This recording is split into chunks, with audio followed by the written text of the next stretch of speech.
সদৌ অসম নৱনিৰ্মিত পলিটেকনিক আৰু ইঞ্জিনিয়াৰিং কলেজৰ চতুৰ্থ বৰ্গ কৰ্মচাৰী সন্থাৰ আহ্বান মৰ্মে আজি ২৭ নৱেম্বৰ ঢেকিয়াজুলি শোণিতপুৰ পলিটেকনিকত চতুৰ্থ বৰ্গ কৰ্মচাৰীসকলৰ দ্বাৰা তৃতীয় দিনৰ কৰ্মবিৰতি কাৰ্যসূচী পালন কৰা হয়। উল্লেখ্য যে ২০২৪ বৰ্ষৰ ২৫ নৱেম্বৰৰ পৰা আৰম্ভ হোৱা এই কৰ্মবিৰতিৰ কাৰ্যসূচী ২৯ নৱেম্বৰলৈকে বাহাল থাকিব। কৰ্মৰত হৈ থকা সকলো কৰ্মচাৰীকে বাহাল ৰাখক, চাকৰি নিশ্চয়তা প্ৰদান কৰক, 10 মাহৰ দৰমহা অতি শীঘ্ৰে মোকলাই দিয়ক, 10 মাহৰ দৰমহা অতি শীঘ্ৰে মোকলাই দিয়ক, 10 মাহৰ দৰমহা অতি শীঘ্ৰে মোকলাই দিয়ক।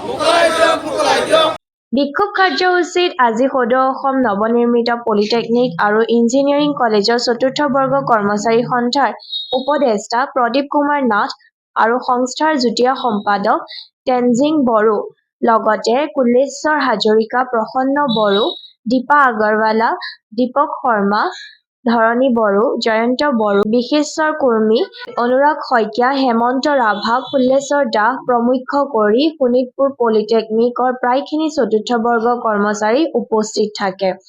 তেওঁলোকে দৈনিক অসমক জনায় যে অসমৰ 11খন পলিটেকনিকত আৰু 2খন ইঞ্জিনিয়াৰিং কলেজত মুঠ ৩৩৬ গৰাকী চতুৰ্থ বৰ্গ কৰ্মচাৰীয়ে তেওঁলোকৰ 10 মাহৰ মাহিলী দৰমহা অতি শীঘ্ৰে মোকলাই দিয়া, মাহিলী দৰমহাসমূহ নিয়মীয়াকৈ আদায় দিয়া, মাহিলী দৰমহাসমূহ বৃদ্ধি কৰা, চাকৰি নিশ্চয়তা প্ৰদান কৰা আদি উল্লেখযোগ্য।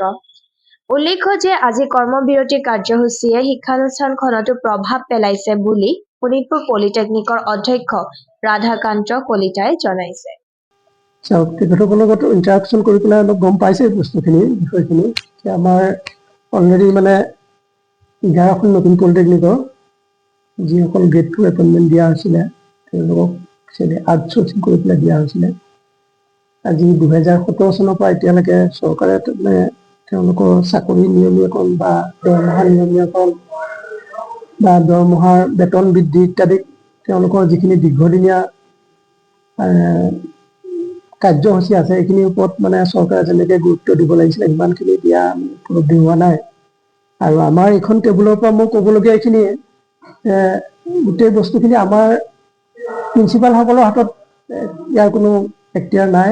আমাৰ প্ৰিন্সিপালসকলে আগতে আছিলে, এতিয়া প্ৰিন্সিপালসকলক গ্ৰেড 4 দৰমহা দিয়া বা তেওঁলোকৰ চাকৰি ৰেগুলাৰ কৰা কোনো আমাৰ হাতত এখতিয়াৰ নাই। এই গোটেই বস্তুখিনি আমি সময়ে সময়ে ডাইৰেক্টৰ অফিচলৈ আমি ঘৰত কৰি আছোঁ আৰু এতিয়াও তেওঁলোকে কৰিছে। এইখিনি বস্তু মই ডাইৰেক্টৰ অফিচক জনাইছোঁ। আৰু এতিয়া সময়টো খুব বেয়া সময় হৈছে, তেওঁলোকে পৰীক্ষাৰ সময়ত কৰিছে। আচলতে এইটো অকণমান ক'বলৈ বেয়া, আৰু পৰীক্ষা আমাৰ যথেষ্ট অসুবিধা হৈছে। গতিকে আমাৰ পৰীক্ষাটো হ'ল কি, অসমৰ 26খন পলিটেকনিকত একেলগে একেখন কুৱেশ্যন পেপাৰ চলে। গতিকে কোনোবা এটা চেণ্টাৰত, ধৰি লৈছোঁ মই শোণিতপুৰ পলিটেকনিকতে, কোনোবা এটা চেণ্টাৰত যদি কিবা কাৰণত 10 মিনিট পৰীক্ষাটো পতা দেৰি হৈ গ'ল, এইটো এটা খুব ডাঙৰ এটা ইছ্যু ক্ৰিয়েট হৈ যাব।